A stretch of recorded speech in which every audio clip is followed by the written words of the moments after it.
Bismillahirrahmanirrahim. Assalamualaikum warahmatullahi ta'ala wabarakatuh. Yang saya muliakan seluruh direksi, mulai dari direktur, karyawan, dosen, Civitas Akademika Poltera Madura, para masyayikh, para alim ulama, yang tidak bisa saya sebutkan satu persatu, tetapi semua itu tidak mengurangi rasa ta'zim kami kepada beliau semua. Para hadirin, para hadirat, alhamdulillah, wassalatu wassalamu ala sayyidina rasulillah wa ala alihi wa sahbihi wa mawalah. Rabbi shrah li sadri wa yassir li amri wahlul 'uqdatam min lisani yafqahu qawli, amma ba'du. Marilah kita bersama-sama bersyukur kehadirat Allah Subhanahu wa ta'ala, yang mana pada kesempatan yang biidnillahi ta'ala wa masyiatihi, kesempatan dan pertemuan yang penuh barokah ini, kita bersama-sama bisa hadir untuk menghadiri majelis Poltera bersolawat. Satu kebahagiaan pada hari ini, pada tanggal 10 November. 10 November adalah Hari Pahlawan, yang merupakan satu momentum sangat penting yang sangat menentukan bagi kemerdekaan bangsa Indonesia. Saya di sini membaca dari kejauhan Poltera kuat menguatkan Indonesia. Saya membayangkan tanpa 10 November Indonesia tidak akan terwujud, apalagi Poltera. Bagaimana kita bisa berbicara tentang sebuah sifat, yaitu sifat kuat, kalau orangnya atau barangnya belum ada? Jadi menurut para ulama, barangnya itu harus ada lebih dulu, orangnya itu harus ada lebih dulu, jisimnya harus ada lebih dulu, baru ada sifat kuat dan menguatkan. Ini namanya kita bersyukur pada hari ini tanggal 10 November adalah Hari Pahlawan. Pahlawan kita yang telah berjuang bagi kemerdekaan Indonesia. Pahlawan kita yang paling utama adalah Kanjeng Nabi Sayyidina Muhammad sallallahu alaihi wasallam, yang telah berjuang untuk kita semua, mengeluarkan kita semua dari ruang-ruang dan bingkai-bingkai kegelapan menuju keadaan yang terang benderang. Tanpa Kanjeng Nabi tentulah kita semua masih akan hidup dalam masa jahiliyah. Bukan jahiliyah artinya orang yang tidak mempunyai kebudayaan apapun, bukan jahiliyah artinya orang yang tidak mempunyai ilmu apapun, tetapi jahiliyah itu adalah orang yang tidak memiliki dan tidak mempunyai atau tidak mendapatkan petunjuk hidayah dari Allah Subhanahu wa ta'ala. Sehingga semua capaian-capaian yang telah didapatkan tanpa hidayah itu semuanya muspro adanya, tidak ada gunanya, tidak ada nilainya, tidak ada harganya. Itu namanya masa jahiliyah. Siapa bilang masa jahiliyah tidak ada teknologi pada saat itu?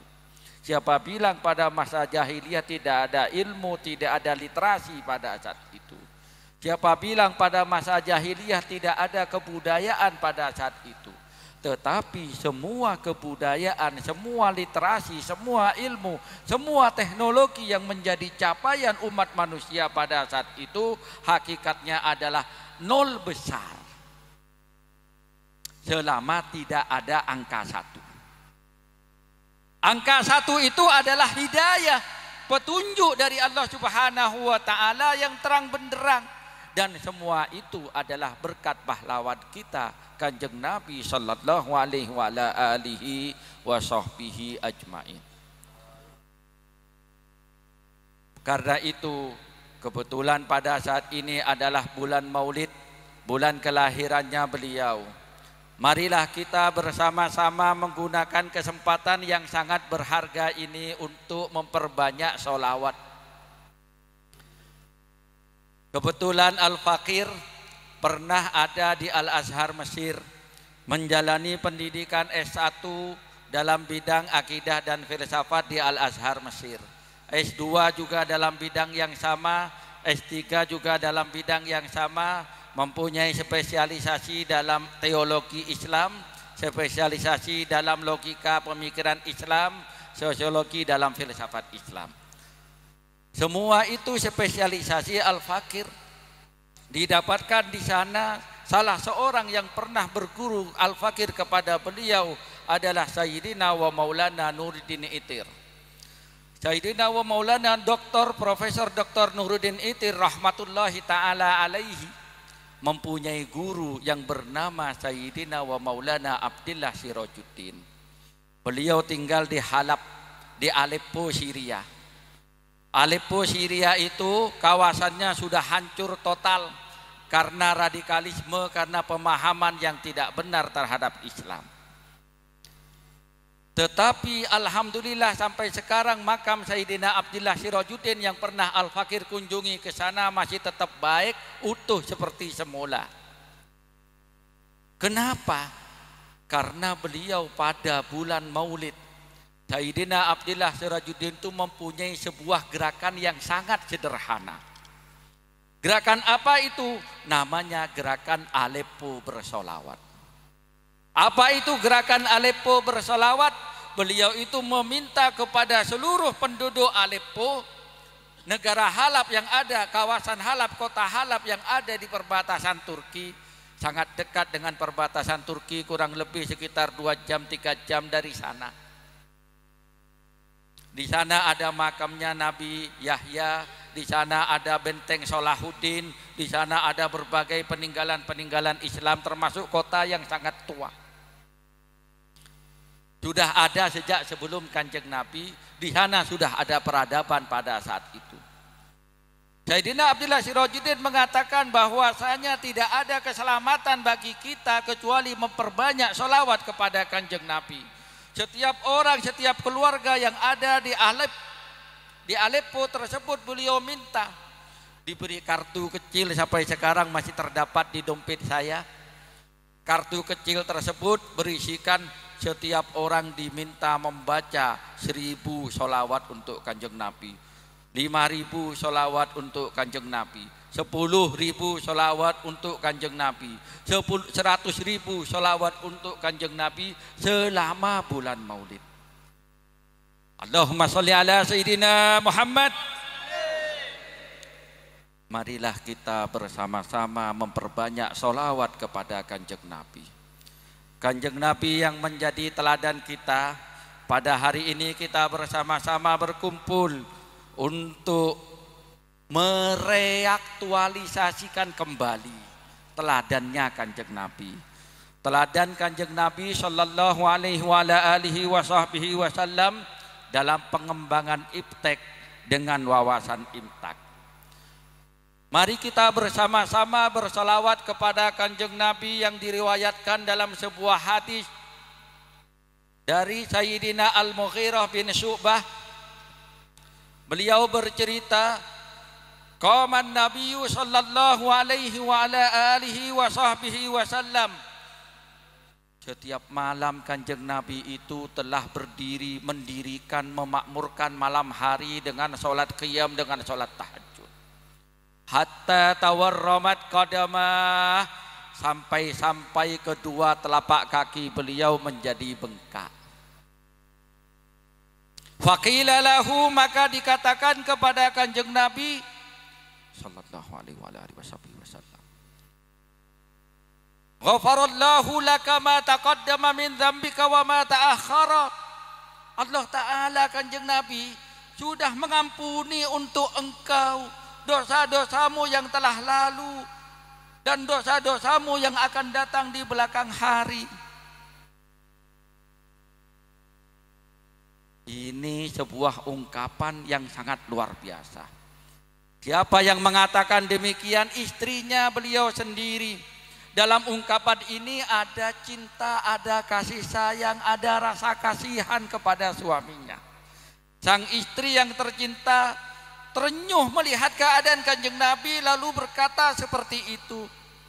Kanjeng Nabi, untuk ngapa banyak-banyak ibadah sampai kedua kaki engkau bengkak seperti itu? Aku cinta padamu Kanjeng Nabi. Seolah-olah berkata seperti itu, Bu. Aku sayang padamu Kanjeng Nabi. Seolah-olah berkata seperti itu, Bu. Tetapi Bok Yau jaga diri, Bok Yau jaga kesehatan, Bok Yau mengurangi sedikit agar bisa tetap sehat. Sayyidatuna Aisyah radhiyallahu taala anha sangat mengerti bahwa Kanjeng Nabi itu adalah seorang yang maksum. Artinya tidak bisa dan tidak mungkin melakukan dosa. Kalau ada seorang nabi dikatakan berbuat salah, itu bukan kesalahan, tetapi itu khilaful aula, kata para ulama. Masalah kebijakan yang sebenarnya ada yang lebih baik lagi. Kanjeng Nabi sallallahu alaihi wasallam langsung menjawab, afala akunu abdan syakura. Apa tidak sebaiknya aku ini menjadi seorang hamba yang bersyukur? Allahumma salli ala Sayyidina Muhammad. Kita bersolawat kepada Kanjeng Nabi yang merupakan teladan kita dalam ibadahnya hatta tawarramat qadamah. Kita bersolawat kepada Kanjeng Nabi yang merupakan teladan utama kita, pahlawan utama kita dalam akhlakul karimah. Dalam akhlakul karimah bagaimana? Dalam menerapkan Al-Quran. Sayyidatuna Aisyah radhiyallahu taala anha mengatakan dalam sebuah hadis yang diriwayatkan oleh Imam Muslim, kana khuluqu nabiyillahi Al-Quran. Namanya akhlaknya Kanjeng Nabi itu adalah Al-Quran. Kanjeng Nabi itu adalah orang yang bisa kita teladani dalam setiap tindak tanduknya, dalam menerapkan Al-Quran, dari mulai beliau bangun dari istirahatnya sampai kembali istirahat tidur di waktu malam. Tidak ada yang bisa kita tiru 100% kecuali beliau. Kenapa? Karena itu adalah sebuah penerapan yang hidup daripada Al-Quran, penerapan yang nyata daripada Al-Quran. Kalau seandainya kita dikatakan ayolah berakhlak seperti akhlaknya Allah Ta'ala, pasti bingung, gak tahu gimana caranya meniru Allah Ta'ala. Tapi oleh Allah Ta'ala dengan penuh kasih sayangnya, dengan sifat Rahman dan Rahimnya, telah diberikan sebuah prototipe, sebuah contoh, sebuah gambaran nyata bagaimana kita menerapkan akhlaknya Al-Quran. Mari kita bersolawat kepada Kanjeng Nabi yang merupakan teladan kita dalam al-akhlak al-karimah. Allahumma salli ala Sayyidina Muhammad. Kanjeng Nabi sallallahu alaihi wasallam adalah teladan kita juga dalam sifat lemah lembutnya, dalam kasih sayangnya. Betapa banyak Kanjeng Nabi disakiti oleh teman-temannya, oleh keluarganya, oleh kerabatnya, oleh bangsa Arab pada saat itu. Singkat dan padat kata, seandainya Kanjeng Nabi ini yang notabene mempunyai doa yang sangat mustajabah, mau dan berkehendak untuk menghancurkan seluruh orang-orang kafir, itu pasti akan terjadi. Jangankan Kanjeng Nabi, malaikat Jibril datang kepada Kanjeng Nabi tidak terima. atas pelecehan, perlakuan yang kasar dari orang-orang kafir yang ada di kota Taif kepada Kanjeng Nabi. Lebih parah dari zaman sekarang. Kalau zaman sekarang cuma ada orang yang membuat karton, lukisan karikatur tentang Kanjeng Nabi, padahal itu jelas bukan Kanjeng Nabi. Buktinya apa? Orangnya gak pernah mimpi ketemu Kanjeng Nabi. Buat karikatur. Saya kadang-kadang merasa gak punya masalah dengan itu. Ada orang membuat gambar-gambar gini, dibilang saya seperti itu. Saya ingin meniru Kanjeng Nabi. Kalau berkaitan dengan diri saya sendiri, saya akan meniru Kanjeng Nabi. Malaikat datang kepada Kanjeng Nabi karena dilecehkan oleh orang-orang kafir. Kalau boleh Kanjeng Nabi, saya sekarang akan angkat gunung itu dan saya akan timpukkan kepada mereka. Saya akan balik kawasan mereka, kota mereka, desa mereka. Yang tadinya di bawah akan menjadi di atas, yang tadinya di atas akan menjadi di bawah. Apakah engkau berkenan saya melakukannya Kanjeng Nabi? Sungguh saya tidak terima. Malaikat saja tidak terima.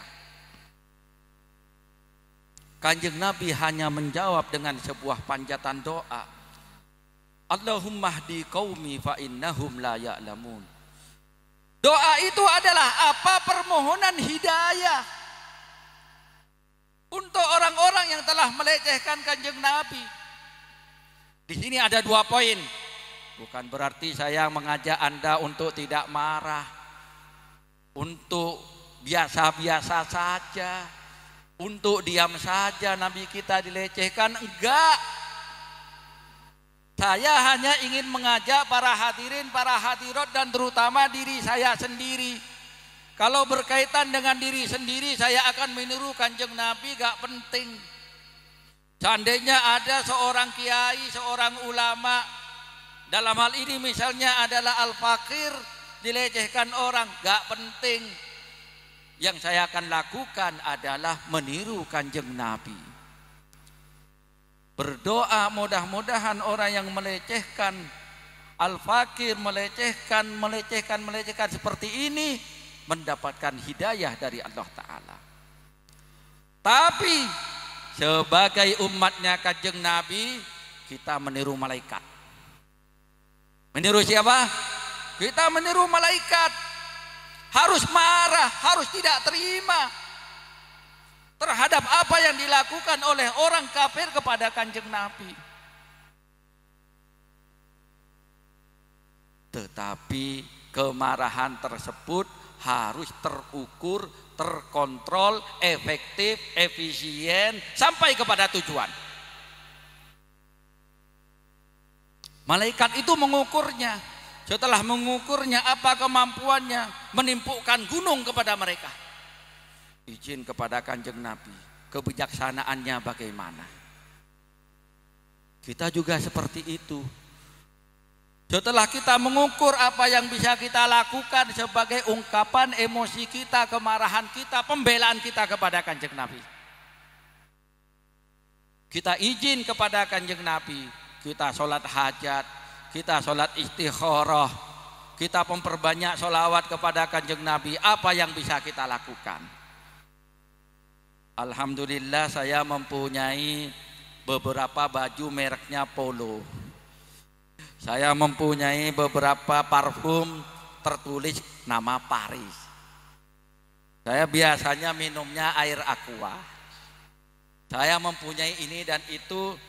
Saya mempunyai satu kepedulian akan hal ini. Saya tidak ikhlas Nabi saya seperti itu kan. Masing-masing dari kita mempunyai kapasitas untuk membela Kanjeng Nabi. Karena kemampuan saya adalah tidak memakai baju saya itu, ya udah itu baju tidak saya pakai lagi. Karena kemampuan saya adalah tidak memakai parfum itu, ya sudah parfum itu tidak saya pakai lagi.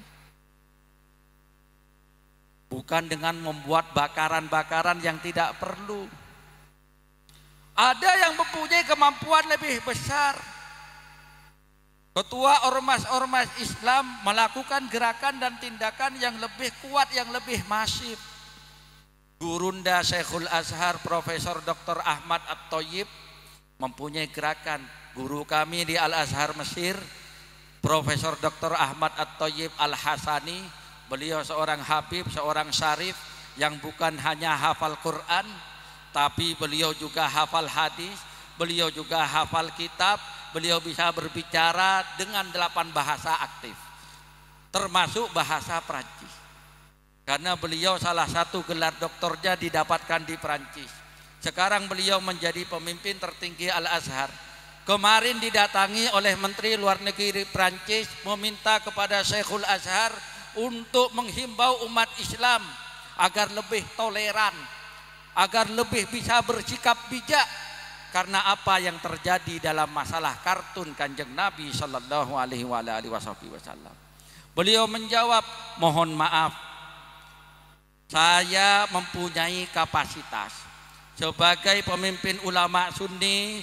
Saya tidak bisa berdiplomasi dengan Anda lagi. Saya akan sampaikan terang-terangan. Anda Menteri Luar Negeri, Anda seorang diplomat. Biasanya berdiplomasi saya tidak bisa berkata diplomatis lagi. Tanpa tedeng aling-aling harus saya katakan bahwasanya ini adalah perbuatan yang tidak bisa diterima oleh siapapun, oleh nalar, oleh hati, oleh keadaban umum, merupakan suatu perbuatan yang tidak bisa diterima. Apa yang akan dilakukan oleh beliau? Beliau menyerukan dan akan melakukan gerakan untuk membuat undang-undang internasional yang melarang terjadinya pelecehan kepada Kanjeng Nabi. Kenapa tidak? Wong sekarang orang mengatakan tidak percaya kepada terjadinya Holocaust bisa dipidana. Holocaust, pembakaran orang-orang Yahudi menjelang Perang Dunia Kedua, itu kalau ada orang yang bilang saya tidak percaya terjadinya Holocaust, saya tidak percaya bahwa orang Yahudi itu disiksa, bisa dipidana, dianggap sebagai antisemitisme. Kenapa seorang yang menghina Kanjeng Nabi, melecehkan agama, melecehkan simbol-simbol agama yang berbeda, itu kemudian dibiarkan dengan atas nama ekspresi keagamaan. Jadi kita di sini meniru Kanjeng Nabi. Kalau seandainya kita sendiri dilecehkan, tetapi kita harus meniru malaikat Jibril, melakukan segala tindakan apa yang bisa kita lakukan untuk membela Nabi kita, Nabi besar sallallahu alaihi wa ala alihi wa sahbihi wasallam. Allahumma salli ala Sayyidina Muhammad. Kanjeng Nabi sallallahu alaihi wa ala alihi wa sahbihi wasallam adalah teladan kita dalam semua aspek kehidupan. Bagaimana tidak, Allah Ta'ala sendiri sudah mengatakan dan menunjukkannya kepada kita. Beliau berfirman dalam Al-Quran, laqad kana lakum fi rasulillahi uswatun hasanah liman kana yarjullaha wal yawmal akhir wa dzakarallaha katsira. Dalam Al-Quran dikatakan nabimu itu adalah teladan yang baik bagi orang yang mengharapkan Allah Ta'ala dan hari akhirat.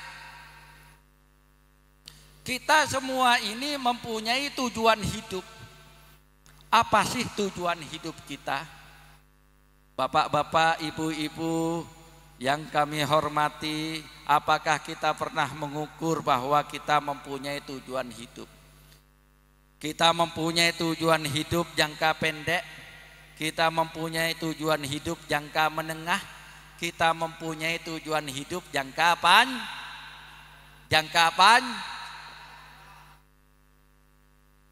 Tujuan hidup jangka pendek biasanya berkenaan dengan pemenuhan kebutuhan primer sehari-hari.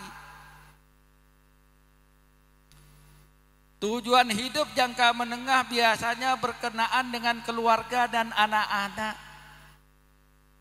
Tujuan hidup jangka panjang, nah ini yang seringkali tidak diingat oleh kita semua. Bahwasanya suatu saat nanti kita itu pada akhirnya akan meninggalkan dunia yang fana. Orang seringkali tertipu dan terlena oleh tujuan hidup jangka pendek, tujuan hidup jangka menengah, bahkan yang jangka panjang pun dibuat pendek menjadi repelita, ke-1, ke-2, ke-3, ke-4, paling panjang 20 tahun, seterusnya 30 tahun. Kadang-kadang bapak-bapak ini tidak mikir setelah bapak ini pensiun mau ngapain. Betul apa tidak? Setelah bapak-bapak ini pensiun mau ngapain lagi? Ini kan masih jangka sangat panjang. Dihitung umurnya sekarang, kalau seperti bapak-bapak saya yakin 30 tahun ke atas, kalau seperti saya masih 17 tahun ke atas. Sama-sama di atasnya. Dihitung bahwasanya pensiunnya nanti 30 tahun lagi. Kalau tenaga fungsional pensiunnya misalnya umur 58 atau 62 tahun, nggak tahu saya tepatnya. Kalau tenaga struktural mungkin pensiunnya lebih pendek lagi, 53 tahun. Wah, saya masih 30 tahun, jangka terlalu panjang itu. Kadang-kadang kita mikirnya seperti ini. Oleh Allah Subhanahu wa taala dalam ayat Al-Ahzab 21 tadi, kita diingatkan bahwasanya kita sebagai umat manusia, umat Islam mempunyai teladan, yaitu Kanjeng Nabi sallallahu alaihi wasallam. Kalau engkau mengharapkan Allah Ta'ala dan hari akhirat, mengharapkan ridho Allah Ta'ala bukan cuma di hari akhirat, tetapi di dunia juga. Siapa bilang ridho Allah Ta'ala itu cuma ada di hari akhirat? Ketahuannya cuma ada di hari akhirat. Gak bener itu. Ridho Allah Ta'ala itu terdapat ketika kita hidup di dunia. Ketika kita baru mulai menjadi dosen, kita sudah bisa mengukur apakah kita termasuk orang yang mendapatkan ridho Allah Ta'ala atau tidak. Kita mulai naik pangkat, kita mengukur lagi apakah kita termasuk orang yang mendapatkan ridho Allah Ta'ala atau tidak. Apalagi menjelang pensiun, kita sudah bisa introspeksi panjang sekali. Apakah kita termasuk orang yang mendapatkan ridho Allah Ta'ala atau tidak? Ini pertanyaan besarnya seperti itu. Kenapa demikian? Karena ridho Allah Ta'ala kepada kita masing-masing terlihat dari ketika kita saat ini, pada saat sekarang ini. Apa yang kita rasakan, apa yang kita lakukan, apa yang kita dapatkan. Apa yang kita rasakan? Apakah bapak-bapak, ibu-ibu sekalian merasa mendapatkan ketenangan di hati? Apakah bapak-bapak, ibu sekalian galau atau tidak galau bahasanya anak remaja, resah atau tidak resah bahasanya kaum pemuda, stres atau tidak stres bahasanya orang tua dan dewasa? Kalau bapak atau ibu atau adik-adik galau atau resah atau stres, tidak merasa ada ketenangan, bangun tidur tidak tenang, mulai melangkah tidak tenang, sampai mau tidur tidak tenang, katakanlah kepada bapak dan ibu sekalian di hati masing-masing, Anda berarti tidak mendapatkan ridhonya Allah Ta'ala. Ini parameter yang pertama. Kalau masih stres, masih resah, masih galau, berarti Anda tidak mendapatkan ridhonya Allah Ta'ala. Gampang sekali, tinggal bertanya jujur saja kepada diri sendiri. Awakmu iki tenang apa enggak? Bahagia apa enggak? Merasa damai apa tidak? Merasa mempunyai kebencian, kedengkian, hasud, tidak senang kepada orang atau enggak?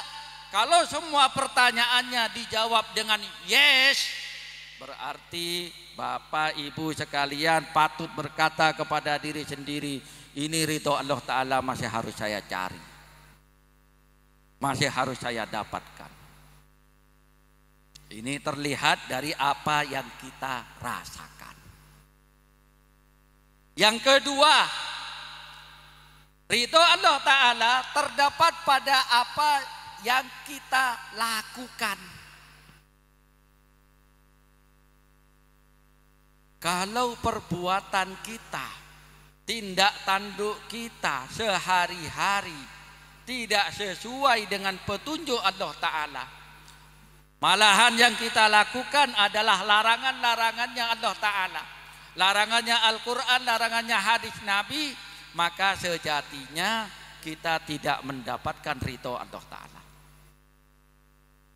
Ketika Anda bekerja, ketika Anda mengajar, ketika Anda melakukan kewajiban, ternyata melakukan tindakan korupsi, korupsi kebijakan, korupsi keuangan, korupsi waktu, korupsi hati, kesungguhan hati ketika melakukan kewajiban tersebut, berarti aktivitas dan tindakan nyata kita itu tidak mendapatkan ridho dari Allah Ta'ala.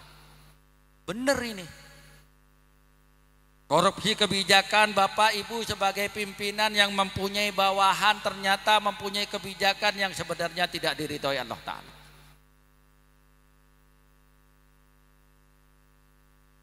Korupsi waktu, mestinya mengajar dengan sungguh-sungguh dalam waktu 45 menit misalnya, ternyata Anda datang terlambat, korupsi waktu.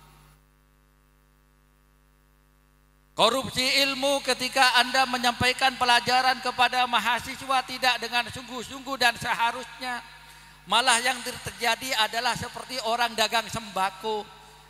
Kamu ngasih berapa, saya akan ngasih berapa. Bukankah dari itu Allah Ta'ala? Itu Anda korupsi tindakan, korupsi ilmu, korupsi kesungguhan. Kalau itu terjadi berarti Anda tidak mendapatkan ridho Allah Ta'ala. Ada lagi korupsi apa yang kita dapatkan. Parameter ketiga, apa yang kita dapatkan dari perasaan kita dan dari tindakan, dari aktivitas, dari pekerjaan kita, bisa kita ukur, bisa kita telisiki, bisa kita introspeksikan lagi. Contoh sederhana yang kita dapatkan adalah harta benda. Pernahkah Bapak Ibu sekalian mengukur dengan sebuah ukuran yang ketat supaya harta benda yang didapatkan, gaji atau ceperan atau bonus atau tunjangan yang didapatkan, ini di dalamnya betul-betul adalah sebuah pendapatan yang halal atau tidak?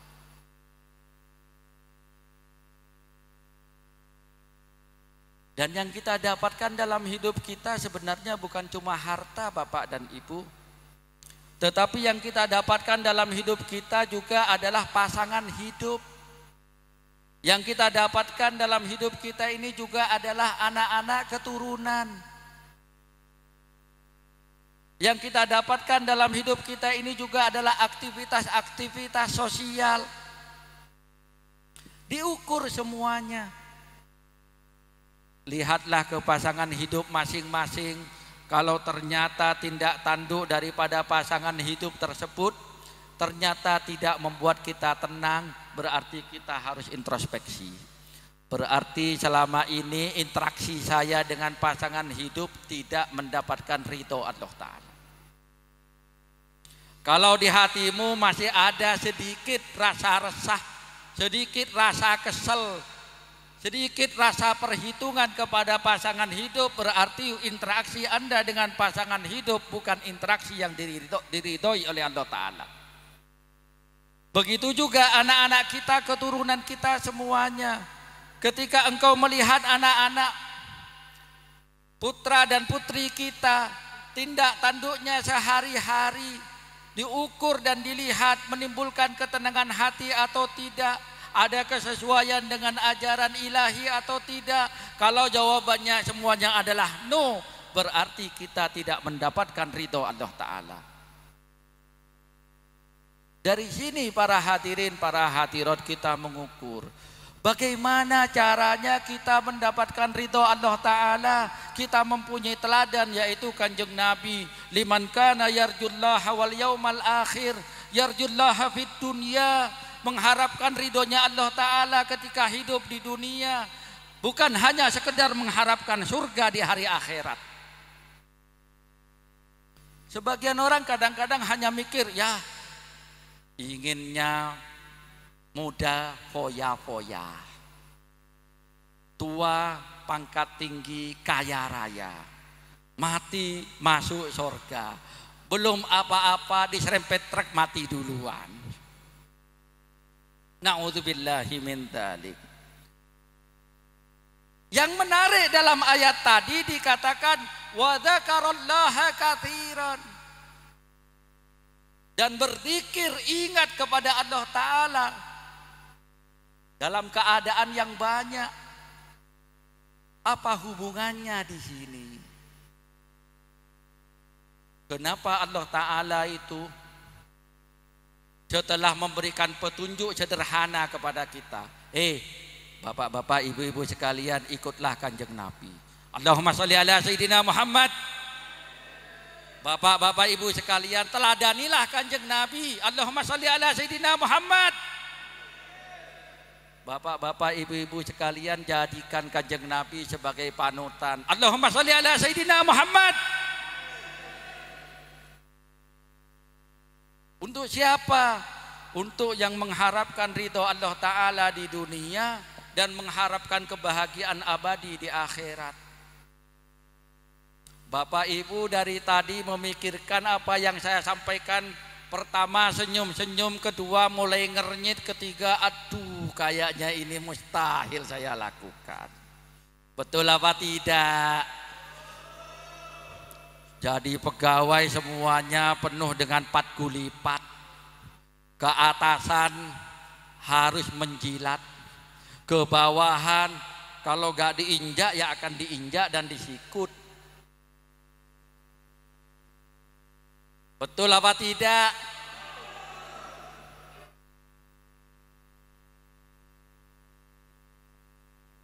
Jadi pegawai harus pintar mencari peluang. Karena waktu adalah setiap waktu berlalu tidak ada uang berarti tidak ada waktu. Tidak ada waktu berarti tidak Tahu-tahu ada orang ceramah suruh mencari ridho Allah Ta'ala. Waduh, mulai mikir, ngernyat-ngernyit, tahu-tahu aduh ini gak mungkin saya lakukan. Allah Ta'ala memberikan petunjuknya kepada kita semua. Bapak, ini bukan suatu hal yang mustahil. Ibu, ini bukan tidak mungkin. Mengikuti teladan kanjeng Nabi itu adalah suatu hal yang mudah dan gampang. Tapi syaratnya harus mendapatkan pertolongan Allah Ta'ala. Selama tidak ada pertolongan dari Allah Ta'ala, tidak mungkin itu Bapak Ibu lakukan. Benar apa tidak? Bagaimana caranya kita mendapatkan pertolongan dari Allah Ta'ala? Itulah yang diberi kuncinya dalam ayat tadi. Apa? Wa dzakarallaha katsiran. Berzikirlah kepada Allah Ta'ala dengan zikir yang banyak.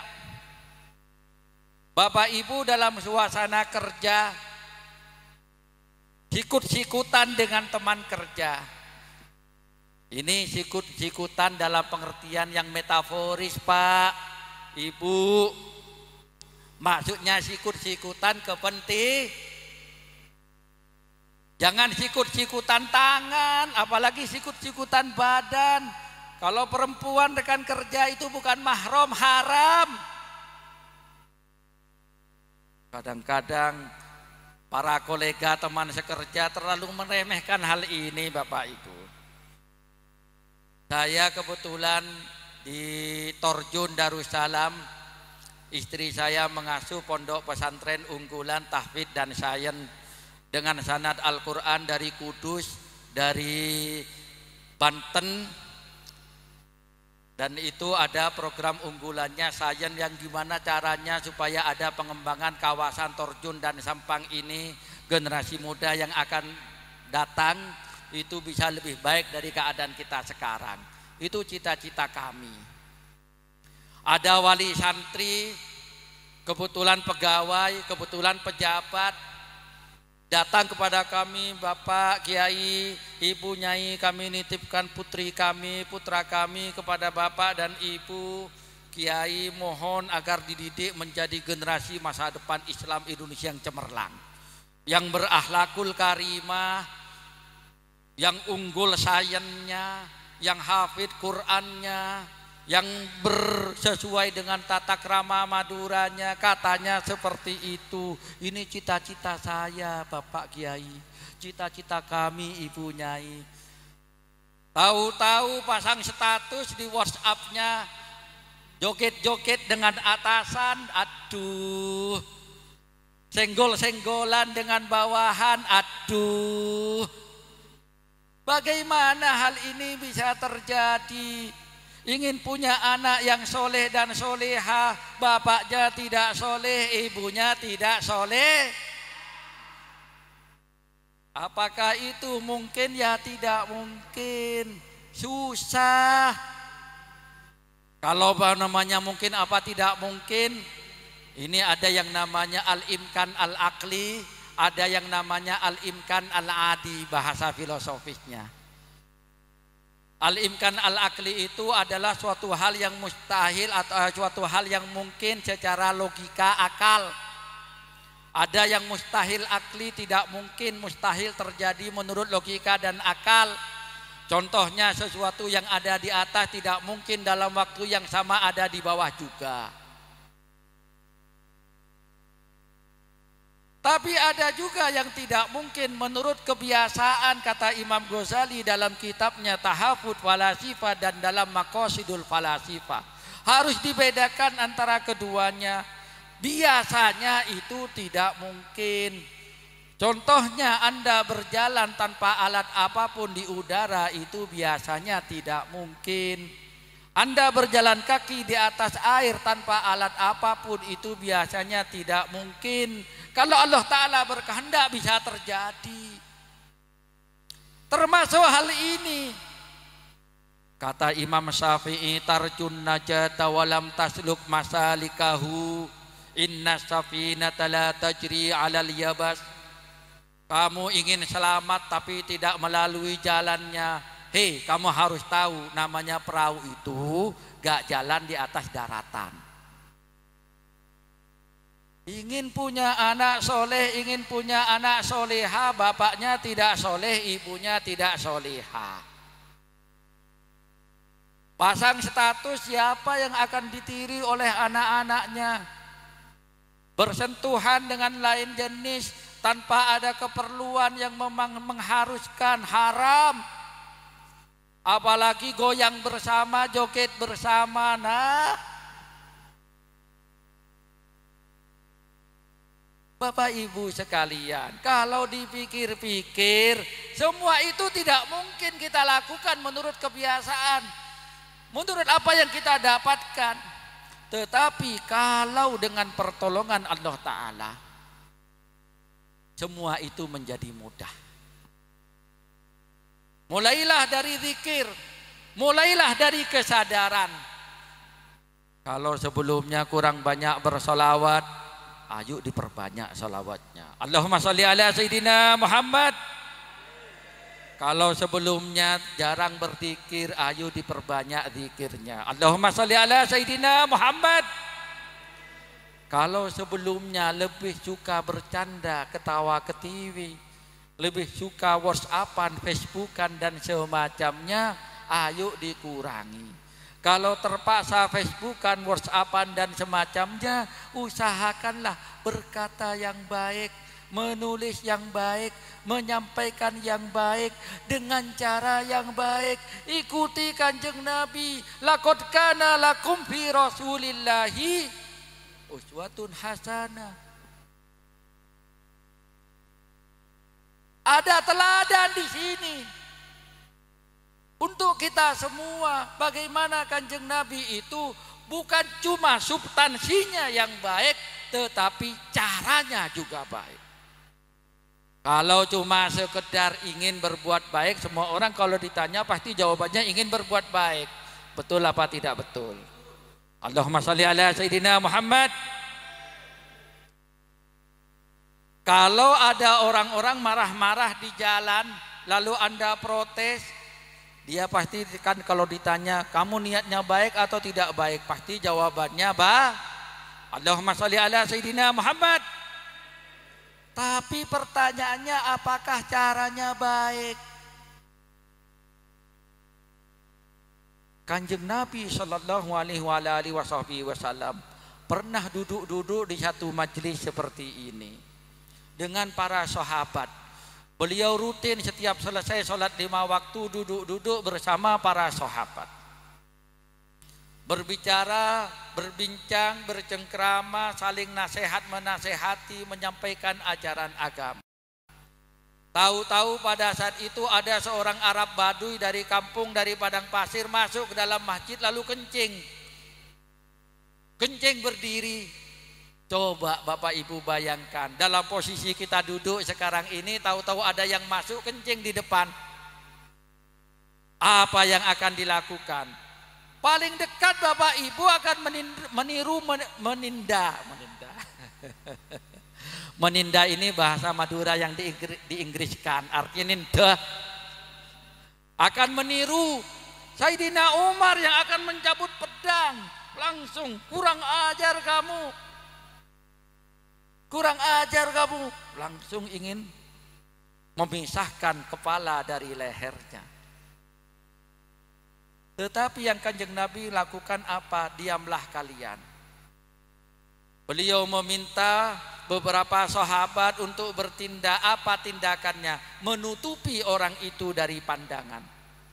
Selesai itu kemudian meminta sebagian sahabat yang lain untuk melakukan apa?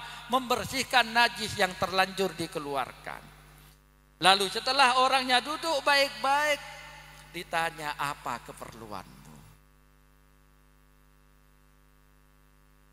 Kita seringkali ingin meniru Kanjeng Nabi, tetapi kita tidak pernah meminta petunjuk Allah Ta'ala, agar supaya kita bisa meniru meneladani Kanjeng Nabi.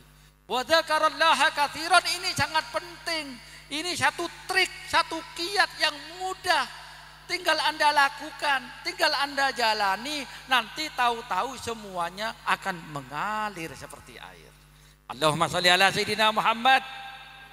Dan ini yang mujarrab dalam berbagai aspek kehidupan. Para hadirin, para hadirat yang kami muliakan, berkaitan dengan judul yang ada di belakang saya, Kanjeng Nabi sallallahu alaihi wasallam mempunyai kisah yang sangat menarik. Betapa perhatian beliau kepada yang namanya ilmu pengetahuan, dikaitkan di link and match kan. Kalau di Volterra ini kan konsep utamanya link and match ya Bapak Direktur ya, antara perkuliahan dengan outcome-nya atau output-nya, yaitu lapangan kerja.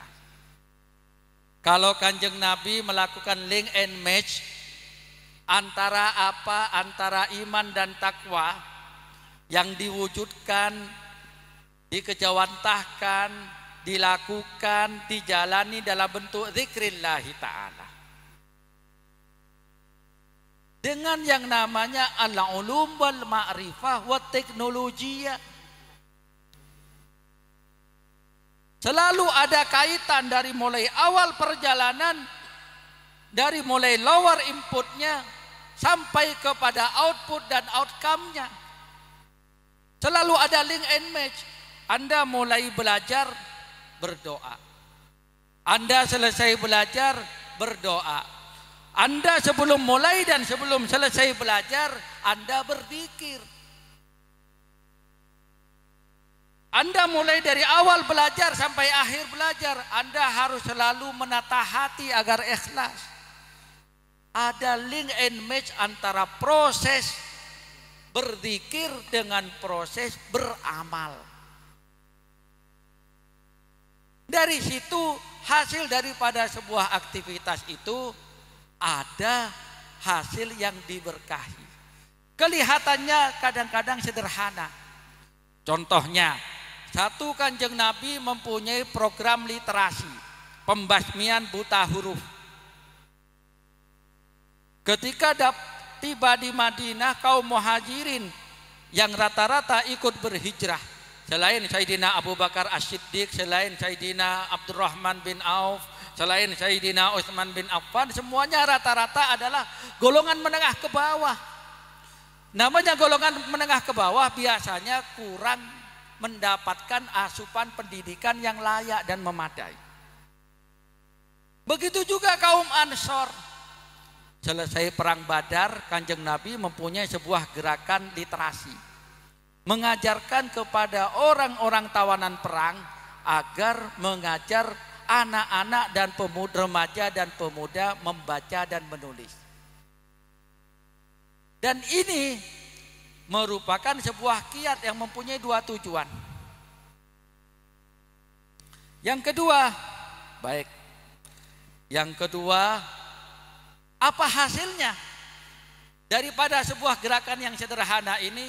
Hasilnya adalah Sayyidina Zaid bin Thabit, sekretarisnya Kanjeng Nabi, salah seorang penulis wahyu yang paling utama. Bagaimana bisa sebuah aktivitas sederhana diwajibkan membuat orang bisa membaca dan menulis 10 orang saja. Setiap satu tawanan 10 orang saja bisa membaca dan menulis, tahu-tahu bisa menjadikan seorang ulama, yaitu Sayyidina Zaid bin Thabit. Jawabannya karena prosesnya selalu link and match antara zikir dengan amal. Yang kedua, Kanjeng Nabi mengajarkan kepada kita semua, kalau bekerja, baik pekerjaan kasar ataupun pekerjaan halus, itu jangan lupa untuk terus berzikir. Beliau bersabda, antum a'lamu bi umuri dunyakum. Kalian semua lebih tahu, mempunyai pengalaman, mempunyai kecakapan masing-masing, laksanakan. Tetapi beliau juga selalu mengatakan, ittaqullah, bertakwalah kepada Allah Ta'ala, wadhkurullaha katsiran, berzikirlah kepada Allah Ta'ala yang banyak. Jadi apa yang dilakukan? Kiatnya sederhana. Guru saya mengatakan, kalau kalian bekerja selalu berzikir.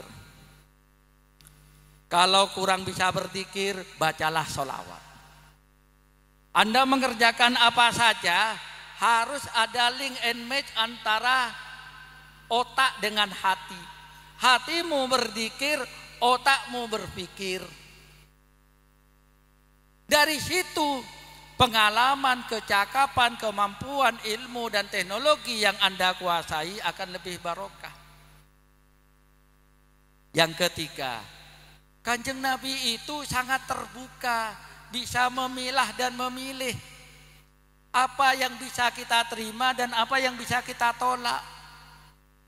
Kita sebagai umat Islam, khususnya di Volterra ini, yang seharusnya dekat dengan teknologi, dan sekarang para jawara teknologi itu ternyata sebagian besar non-muslim, kita harus bisa memilah dan memilih. Kanjeng Nabi mengatakan, bersabda kepada kita, utlubul ilma walau bisin.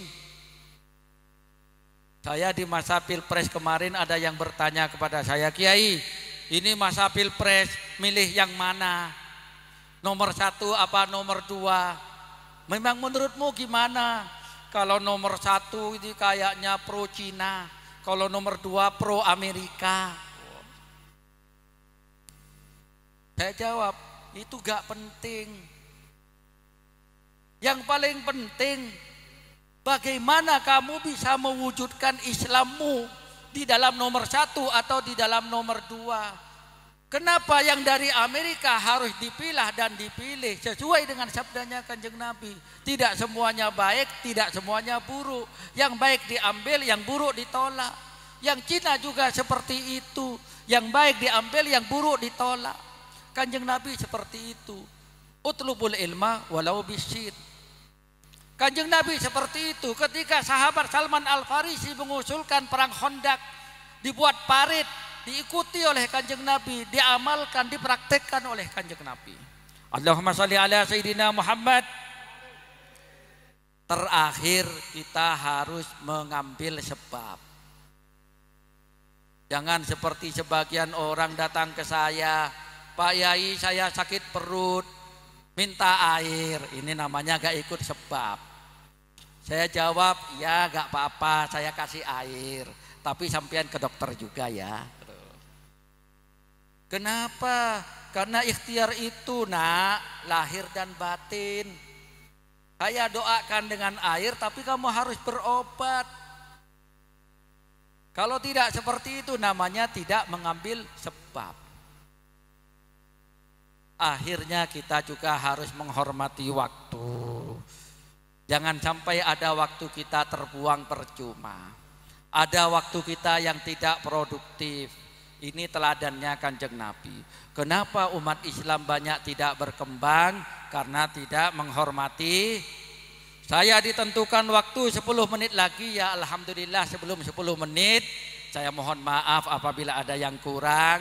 Terima kasih atas perhatiannya. Wassalamualaikum warahmatullahi taala wabarakatuh.